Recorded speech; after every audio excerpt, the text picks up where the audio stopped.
नमस्कार, आप देख रहे हैं न्यूज 24। आपके साथ मैं हूं प्रत्युष खरे और आज मेरे साथ एक खास मेहमान है जो किसी परिचय के मोहताज नहीं।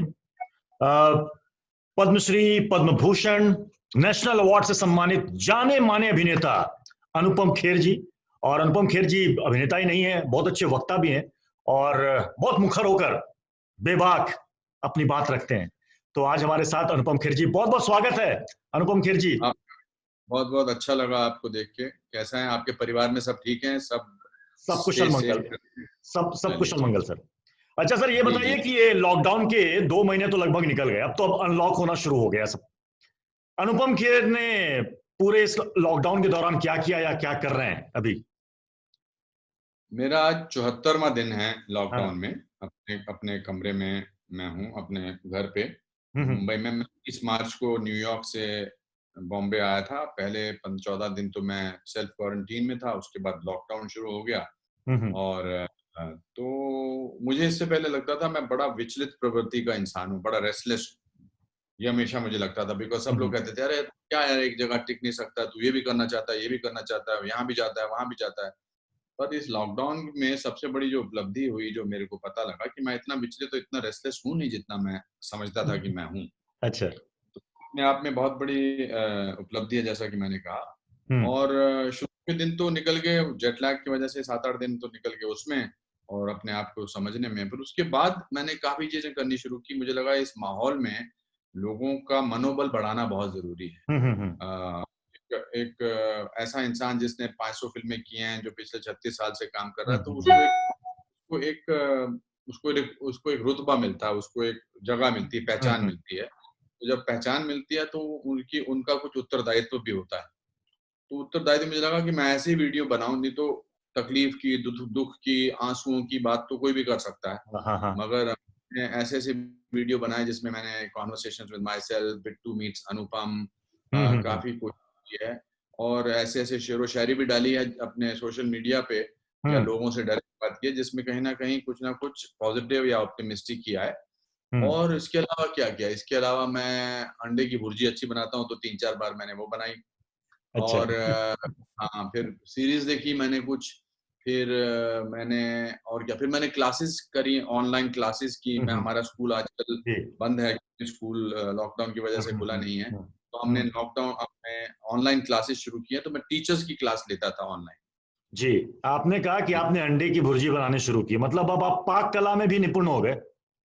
नहीं, तो मैं ब ये तो स्ट्रगलिंग के ज़माने से बनाता था, अच्छा, बिकॉज़ सब कुछ बना जिंदा लेते हैं, बना। सब कुछ, सब कुछ, दाल चावल, रोटी हाँ, हाँ, सब्जी सब। हाँ, मैं बना लेता हूँ। हाँ, जब जब आप यहाँ पर 2-3 साल जब सड़कों की खाक छान रहे थे, जब काम ढूँढ रहे थे, तो खुद ही बनाना पड़ता था। हालाँकि मेरे छोटे भाई राजू भी काफ़ी कुछ बनाते थे, हम्म। मगर मैं कभी-कभार जाता था, तो ये मैं बना लेता हूँ आसानी से। हाँ जी। अच्छा, लॉकडाउन के दौरान आप माँ को बहुत अपनी बहुत मिस कर रहे थे, आप दूर थे। जी, जी। अब मैं मिला ही नहीं हूँ अभी तक, कल अभी जाके तक मिल रहा हूँ, अभी कल तक मेरी आपने माँ का बर्थडे है। अभी तक आपकी नहीं, मैं मुलाकात नहीं हुई? नहीं, नहीं, 73 दिन में गया ही नहीं। कल जा रहा हूँ, कल मेरी माँ का बर्थडे है और उन्होंने धमकी क्या दी है, बात तो है, फिर मैं क्या बात है। वगैरह लेके, और हमारी वैसे भी तरफ से भी जा आपकी सकते हैं। आपकी माता जी को जन्मदिन की शुभकामनाएं। अच्छा अनुपम जी, आपने 515 के लगभग, शायद उससे ज्यादा भी फिल्में की हैं, 36 साल जी, आपके हो गए। मतलब जी, जी। आपने एक, आप मुंबई आए थे 3 जून 1981, अगर मैं जी, गलत जी, नहीं जी। होता। जी, जी, और उसके 39 साल बाद हो गए। सारांश आपकी आई थी 1984। मतलब वो जी, एक जी, एक लैंडमार्क है आपके लिए भी और जी, फिल्म इंडस्ट्री के लिए भी। वो शानदार अभिनय आपने किया था। ये बताइए, जी, इस जी। 36 साल को अनुपम जी आप किस तरीके से देखते हैं? क्योंकि आपने देखिए हर तरीके के रोल किए हैं। आपने हास्य अभिनेता के भी किरदार निभाए हैं कई सारे, आपने सीरियस रोल भी किए हैं। वेडनेसडे में हमने देखा आपकी वो भूमिका पुलिस के कॉप जी। की, बहुत शानदार। पहली बात तो ये 36 साल पलक झपकते ही गुज़र गए, ऐसा लगता हम्म। है। ऐसा लगता है कि पलक झपकी, सारांश की शूटिंग हुई, पलक झपकी और मैं आपसे बात कर रहा हूँ। ये 36 साल, ये बिज़ी रहने का ये एक फ़ायदा भी है और नुकसान भी है कि ज़िंदगी साथ से निकल जाती है, आपको इसका एहसास नहीं होता। बट मैं भगवान का शुक्रिया अदा करना चाहता हूँ कि मैं 3 जून 1981 को इस शहर में ₹37 लेकर आया था। और आज मुझे भगवान ने इतना कुछ दिया है, उसके लिए मैं भगवान का और मेरे प्रोड्यूसर डायरेक्टर्स का, लोगों का शुक्रिया अदा करना चाहता हूँ कि बड़ा मुश्किल होता है 36 साल तक बरकरार रखना। But hmm. Thanks to my theatre की ट्रेनिंग, मेरा ड्रामा स्कूल की ट्रेनिंग, थैंक्स टू मेरी नेवर गिविंग अप, और मैं हम्म। अपने आप को सीरियसली नहीं लेता हूँ। मैं फेलियर से नहीं डरता हूँ। बहुत साल पहले जब मैं छोटा था तो मेरे पिताजी ने एक दिन कहा था कि failure is an event, never a person. Event fail होता है, आदमी फेल नहीं होता। आदमी तभी फेल होता है जब वो एक्सेप्ट कर ले। तो मैंने बहुत सारे दौर देखे हैं 1984 से पहले। शुरुआत में ना मोबाइल होता था, ना मोबाइल वैन्स होती थी, ना टेक्नोलॉजी थी, तो सब लोग आपस में बैठते थे, भाईचारा था। फिर उसके बाद टेक्नोलॉजी आई जिसने ज्ञान तो दिया मगर रिश्ते हटा दिए, रिश्ते नहीं बन पाए, क्योंकि हर आदमी के पास अपना मोबाइल है, अपनी तरफ से पूरी तरह से परिपक्व है, और घरों में भी रिश्ते खत्म कर दिए। 4 लोग डाइनिंग टेबल पे या जमीन पे बैठ के खाना खा रहे हैं, चारों के पास अपने मोबाइल हैं। और तो जो अपना एक रिश्ता, जो इमोशन का रिश्ता होता था, जो भावनाओं का रिश्ता होता था, वो थोड़ा कम हो गया। अब जो है, पहले हमारे सारे मित्र जो पत्रकार मित्र थे फिल्मों के अलग से, वो अभी तक मेरे दोस्त हैं, चाहे वो अली पीटर जॉन है, चाहे वो भारती प्रधान है, भावना सुमाया है, मैं इनको अब तक जानता हूँ। और इवन आपके जो जुड़े हुए हैं आपके इससे, राजीव जी हैं, अनुराधा जी हैं, ये हमारे मित्र तब से हैं। पर अब जो है, अब पीआर कंपनी फोन करती है और वो फिक्स करती है, तो ये है। बट इसके फायदे भी हैं। पहले रील पे कैमरा शूट होता था, अब डिजिटल पे कैमरा होता है, और डिजिटल वजह से ही मैं अपना जो है नाटक वो डिजिटल प्लेटफॉर्म पे डाल रहा हूँ। तो ये इसके बारे में बताइए, जरा इसके बारे में बताइए अनुपम जी, ये जो नया आप वेब पोर्टल पर आप जो डाल रहे हैं। 5-6 महीने पहले न्यूयॉर्क में मुझे किसी एक अमेरिकन दोस्त ने कहा कि यार तुमने इतना कुछ किया लाइफ में, why don't you put it in one platform. तो मैं सर्च करने गया अनुपम खेर, तो यूट्यूब पर ये है, इंस्टाग्राम पर ये है, ट्विटर पे ये है, फेसबुक पे ये है, मतलब अलग-अलग चारों तरफ बिखरी हुई चीजें हैं। हाँ, तो अगर मुझे अनुपम खेर को जानना हो या किसी को भी जानना हो, तो एक प्लेटफॉर्म होना चाहिए। तो मुझे उसकी बात समझ में आई। फिर मैंने ओपरा विनफ्री का वेबसाइट देखी, बड़ी अच्छी पॉजिटिव किस्म की है, बड़ी ब्राइट है, तो हमने इसको बनवाना शुरू किया। और फिर ये प्ले कुछ भी हो सकता है, मेरे जीवन पर आधारित है, मेरे फेलियर्स पर है, मेरे डिजास्टर्स पे है, मेरी बहुत सारी चीजें कामयाब नहीं हुई, उन पर मैं हंसा हूँ। और मेरे कभी ना नेवर गिविंग अप जो है ना, मेरा जो एटीट्यूड है कि मैं हार नहीं मानूंगा और करता चला जाऊंगा, उस पर है। तो ये 15 साल से मैंने इसके 450 शोज किए हैं, कुछ भी हो सकता है इस नाटक की। ये अकेले एक कलाकार का नाटक है और 127 पेज है, मगर बहुत ही मजाहिया है, बहुत ही फनी है। और उसके फनी के साथ साथ प्ले के अंत में लोगों को एक खास किस्म की मोटिवेशन, इंस्पिरेशन भी मिलती है कि अगर यार ये अनुपम खेर जो है, जिसको हम कामयाब समझते हैं, अगर ये अपनी फेलियर्स के बारे में, अपने डिजास्टर्स के बारे में इतना खुल के बोल सकता है और फिर काम करता जा रहा है, तो इसका मतलब इतना ज्यादा डरना नहीं चाहिए हमें फेलियर से, इतना ज्यादा हमें ऐसे तो वो प्ले हमने कर लिया था 2 साल पहले, उसको शूट किया था मैंने ऐसे ही अपना रिकॉर्ड रखने के लिए, बट बड़ा प्रोफेशनली शूट किया था, बड़े प्रोफेशनल डायरेक्टर टेक्नीशियंस हायर किए थे, 8-10 कैमरा से किए थे। तो इस लॉकडाउन के दौरान मुझे लगा कि जो मैं अपना वेबसाइट खोल रहा हूँ, जो कल लाइव हो गई, तो मैं अपना ये प्ले, जिस दौर से हम लोग गुजर रहे हैं, जिसमें इंसान को अनसर्टेनिटी की फीलिंग होती है, इनसिक्योरिटी की फीलिंग है इस लॉकडाउन के पीरियड में, तो हो सकता है ये नाटक देख के इनको थोड़ा सा मनोबल मिले। तो 7 तारीख को मेरे theanupamkher.com पे, जैसे आप इस पे अपना नेटफ्लिक्स पे देखते हैं, जैसे आप अमेज़न पर देखते हैं या बाकी ओटीटी प्लेटफॉर्म देखते हैं, वैसे ही आपको लॉग इन करना है और आप मेरा 2 घंटे का प्ले देख सकते हैं। अच्छा अनुपम जी, आपने एक जगह एक संस्मरण अपना साझा किया है कि दिलीप कुमार से आपकी पहली मुलाकात कैसे हुई थी। शायद वो एक पार्टी थी स्क्रीन की, पत्रिका की, और उसमें आप बिन बुलाए मेहमान की तरह गए थे और दिलीप कुमार साहब से आपकी मुलाकात, वो जरा किस्सा जरा बताएं। नहीं, तो जैसे मैंने अभी उनका नाम लिया, उन जर्नलिस्ट का, अली पीटर जॉन, वो स्क्रीन में एक कॉलम लिखते थे। अली पीटर जॉन का कॉलम बड़ा स्ट्रगलिंग एक्टर्स के लिए और एक्टर्स के लिए बड़ा मशहूर होता था कि अगर अली पीटर जॉन ने वो अलीज नोट होता था उसका लिखा, उसका कॉलम का नाम था अलीज नोट्स। तो पहला उन्होंने मेरे जो मुंबई पहुंचने के बाद पहला जो मेरा आर्टिकल लिखा था, वो अली जी ने लिखा था, अली पीटर जॉन ने, उसमें अली के नोट में लिखा था। तो मैं उनका बड़ा भक्त हो गया था और मैं उनको मिलता रहता था और उनसे बातचीत करता रहता था। तो एक दिन उन्होंने कहा कि स्क्रीन की पार्टी है और आप लोग को मैं पीछे के दरवाजे से, क्या नाम इसका, किचन से अंदर करवा सकता हूँ। हम तो बड़े, मैंने कुर्ता पजामा पहना, मेरे साथ 2-3 और एनएसडी के लोग थे, आई थिंक सतीश कौशिक और सुहास खांडके भी थे मेरे साथ। तो हम गए और हम अंदर जाके तो बहुत सारे लोग थे और मैं पागल हो गया, बिकॉज मैंने कहा अरे बाप रे, वो देख राजेश खन्ना, वो सामने oh my god Amitabh Bachchan ji भी हैं, और वो देख सामने शर्मिला टैगोर आ रही हैं, ओ माय गॉड मौसमी चटर्जी आ रही हैं। तो मैं मतलब भचक्का हो गया था, इन सब कलाकारों को जिंदगी भर देखना चाहता था और आज एक ही हॉल के नीचे मुझे वो दिखाई दिए। तो सामने से दिलीप साहब आ रहे थे, मैं उनका बहुत बड़ा फैन हूँ। तो मैं दिलीप साहब को जाके मैंने कहा नमस्ते सर, नमस्ते सर। तो उनको लगा कि मैं कोई पुरानी जान पहचान का आदमी हूँ, तो उन्होंने मेरा हाथ अपनी बगल में रख के बोला, अरे भाई कहाँ रहते हो, बहुत दिनों बाद दिखाई दिए। मैंने देखा कि मुझे ही कह रहे हैं या किसी और को कह रहे हैं। तो मैंने देखा सुहास खांडके देख रहा है कि दिलीप कुमार साहब ने मेरा हाथ अपनी बगल में रखा हुआ है, और मैंने कहा जी बस यहीं रहता हूँ। उनको क्या है कि बड़े लोगों को लगता है कि यार इसको कहीं देखा तो मैं इसका दिल ना दुखाऊं, तो इसको बोल दूं कहाँ भैया कैसे रहते हो। तो ये मेरी पहली मुलाकात थी। और उसके बाद दूसरी मुलाकात मेरी उनकी कर्मा के सेट पर हुई थी, डॉक्टर डैंग। तो मैंने उनको बताया था, उस पर ऐसा कहता है नहीं नहीं मैंने ऐसा नहीं किया था, या मैंने किया होगा, हाँ मैं तेरे को पहचान लिया था कि तू आगे जाकर मेरे साथ डॉक्टर डैंग का रोल करेगा, ऐसा कुछ उन्होंने मजाक में उड़ाया। बट ये मेरी मुलाकात बड़ी इंटरेस्टिंग थी।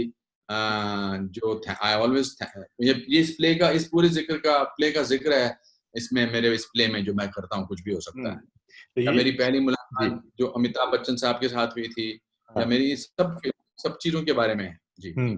अच्छा देखिए, दिलीप साहब का किस्सा आपने बताया कि पहली मुलाकात एक बिन बुलाए मेहमान की तरह पार्टी में आप एंटर होते हैं, फिर मिलते हैं, हाथ मिलाते हैं, वो भी हाथ पकड़ के बाकी लोगों से भी आपका परिचय कराते हैं, ऐसा लगता है जैसे पहले से जानते हो।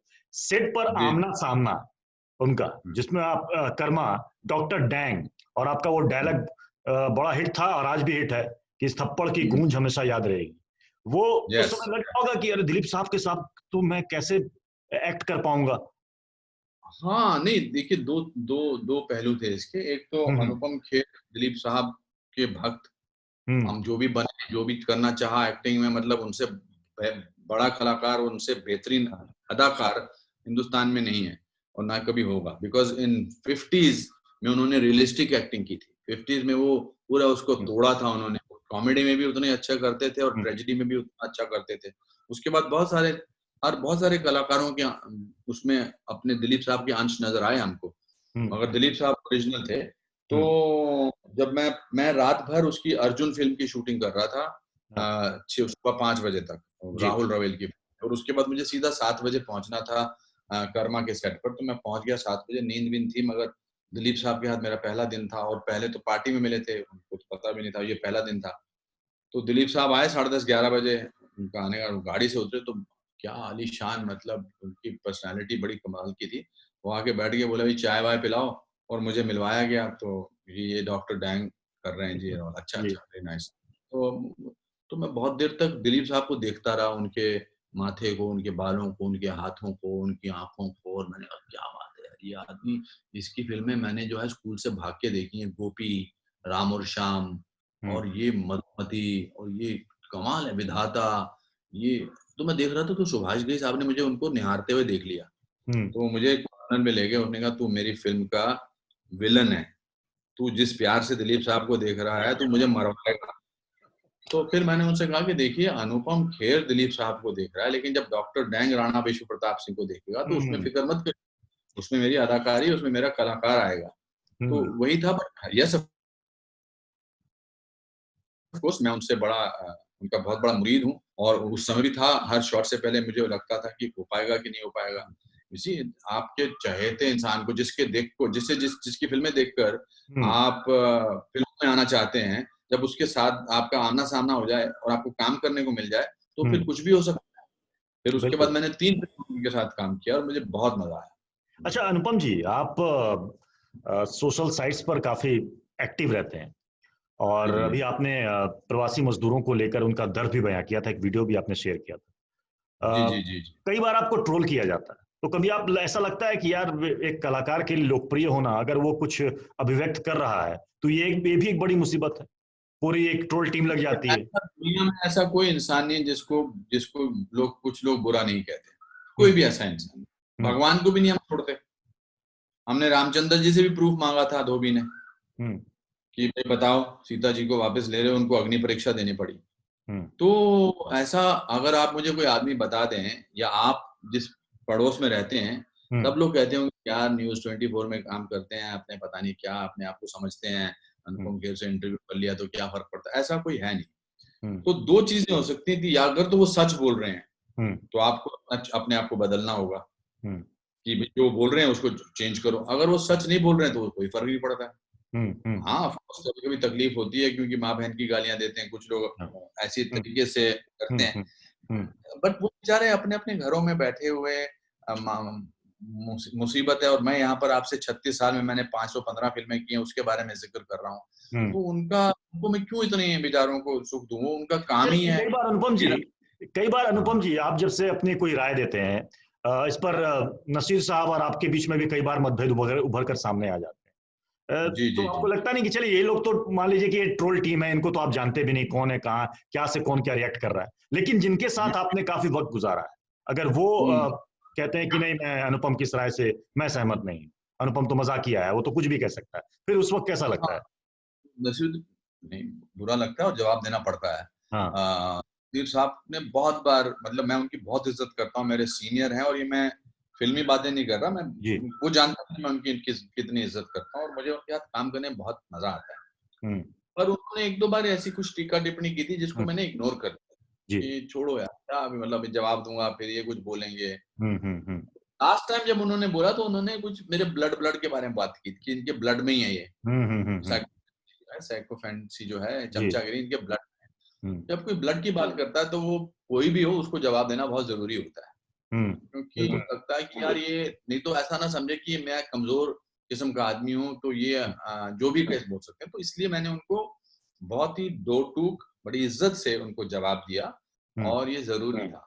और कभी हाँ, हो सकता है हम हर इंसान के पास पूरी उसकी मर्ज़ी है, इच्छा शक्ति है कि वो मेरी बातों से मेल ना खाती हो उनकी बातें, मेरे विचारों से उनकी तो कोई बात नहीं। पर एज़ लॉन्ग एज़ हम मर्यादा में रहें और पूरे यही तो है फ्रीडम ऑफ एक्सप्रेशन कि आपको जो आपको दिल करता है वो आप बोलते हैं, जो मेरा दिल करता है वो मैं बोलता जी। हूँ। अगर मैं जो बोलता हूँ पसंद नहीं है, तो आप वो बोलिए ना, मगर उसको इस खून से जोड़ना तो वो गलत है। जी। तो आई थिंक मैं इतना भी अच्छा इंसान नहीं हूँ कि कोई मेरे बारे में कुछ भी बोले और मैं चूँकि उसकी इज़्ज़त करता हूँ इसलिए चुप रहूँ। हम्म। तो इज़्ज़त अपनी जगह है, आज भी अगर मुझे मिलेंगे तो मैं उनसे बड़ी गर्मजोशी से मिलूँगा और उनका मुरीद तो मैं हमेशा ही रहूँगा।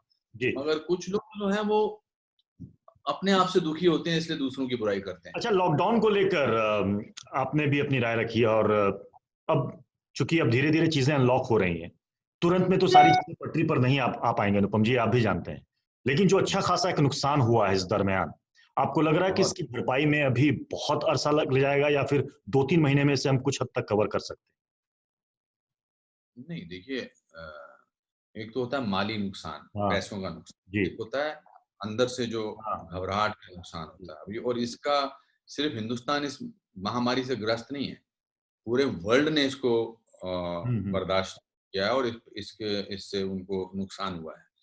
और इसमें पूरे लॉकडाउन में एक चीज़ उभर के आई है कि हिंदुस्तान ने बहुत अच्छे तरीके से इसको डील किया और बहुत सारे देशों की मदद की है। हम तो अभी पूरी तरह से विकसित देश भी नहीं है। हमारी आज़ादी को सिर्फ़ 72 साल हुए हैं, 73 साल, 72 साल हुए हैं। हम्म। ऐसे यूरोपियन देश जो जिनकी जीडीपी हमसे 10 हाँ। गुना ज़्यादा है, 5 गुना अमेरिका जैसे देशों में, हम्म। वो काँप गए। हमने जिस तरह से इससे डील किया है, तो उसकी उपलब्धि पे पहले तो हमको खुशी होनी चाहिए। हम्म। यार हमने बड़े अच्छे तरीके से इसके साथ डील किया है और टाइम तो लगेगा इसमें। हम्म। बिकॉज़ 2 हमको डिसाइड करना था कि जान प्यारी है या इकॉनमी प्यारी है। तो हम्म। जान को तो पहले त जान है तो फिर जहान है और हम्म। जहान है, जहान भी है, ये सब बातें हैं। बट मुझे हम्म। लगता है कि इससे एक चीज़ और हुई जो जो मेक इन इंडिया का जो था हम्म। वो शायद और आगे बढ़ेगा। हम्म। मैं बहुत आशावादी आदमी हूँ। हम्म। निराशावादी आदमी 50,000 चीज़ें बोल सकता है। बट मुझे लगता है 2-3 महीने तो नहीं, इसमें थोड़ा टाइम तो लगेगा। अच्छा, इतनी दूसरी जल्दी चीज देखिए कि अब एक बात तो हर कोई जान चुका है कि अब इस कोरोना के साथ जब तक वैक्सीन नहीं आ जाता, कोई ठोस हमें इलाज जीना नहीं है। आता, तब तक हमें इसके जी, साथ जीना है और डेली जूझना जी, है। और हमें ये भी नहीं जी, मालूम कि जिससे आप मिल रहे हैं, जाने अनजाने, क्या वो पॉजिटिव है या नहीं है। और फिल्म इंडस्ट्री क्या में जिस तरीके से काम होता है, आपको 10 लोगों नहीं 100 लोगों से आपसे मिलना रहता है, बहुत सारे टेक्नीशियन, सारे स्टाफ। तो अब इन एहतियात को बरतते हुए एक लग रहा है कि एक बिल्कुल कार्यप्रणाली पूरी तरीके से बदल जाएगी। सिर्फ फिल्मों में क्यों, आप आपके टेलीविजन हाँ, चैनल में देख लीजिए, आप हाँ, सोशल डिस्टेंसिंग रख जी, रहे हैं, इतने सारे चैनल्स हैं, हर एक जगह हाँ, कोई ना कोई आम जिंदगी में लोग अभी ऑफिस से घर से काम कर रहे हैं, पर हाँ फिल्में जो हैं वो 100 लोगों को साथ में रख के, या हाँ, कैमरामैन को नजदीक आना है, मेकअप मैन को टच करना हाँ, है, हाँ, इस पर एक ब्लू पेपर बन रहा है। और विदेश में भी, जहाँ मैं न्यूयॉर्क में काम कर रहा हूँ, मुझे जुलाई में जाना था, पर मुझे लगता है 1 महीना और आगे जाएगा। तो सब हम्म, लोग बना रहे हैं इस तरह से। देखिए, फिल्में बननी तो बंद नहीं हो जाएंगी, लोगों का बाहर जाना बंद नहीं हो जाएगा, हाँ, लोगों की सोशल लाइफ बंद नहीं हो जाएगी। सबको जिंदगी तो हम्म, चलानी, इससे ज्यादा त्रासदी हुई है दुनिया में। हम्म, 1918 में जब स्पेनिश फ्लू हुआ था, फिर उसके बाद वर्ल्ड वॉर हुआ, वर्ल्ड वॉर 2 हुआ, ये सब चीजें हुई हैं, हम्म, लेकिन हम आगे बढ़ते चले गए हैं।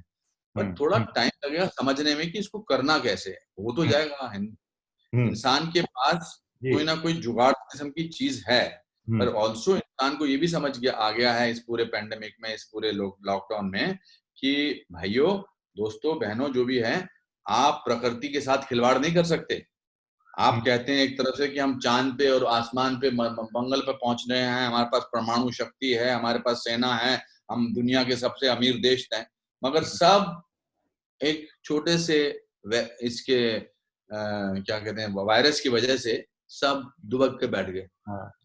तो मदर अर्थ ने सब लोग कहा, बौने हो गए प्रकृति हैं, ने हकीकत कहा, तो यही है। उसके सामने आज की तारीख में हर कोई बौना है, जब तक कि उसको होना रहेगा और आगे वाली पास हथियार ना आ जाए। अच्छा अनुपम जी, आप फिटनेस को लेके बड़ा आप वीडियोस आप डालते रहते हैं, आप फिटनेस को जी लेकर जी बहुत संजीदा भी हैं। जी आपने कहा कि ये सलमान खान, अक्षय कुमार, अनिल कपूर, इन लोगों से प्रेरणा मिली, इन लोगों ने लगाए रखा। ये लॉकडाउन के हाँ। दौरान आप तो घर पे ही रहे, आपने कहा कि मैं तो पूरी तरीके से घर पे लॉकडाउन लॉक था घर के अंदर। नहीं, क्या मैंने अनिल कपूर के घर से वेट्स जिम मंगवा की लिए। बजाय सारा कुछ घर पे ही वक्त दे रहे थे फिटनेस को लेकर?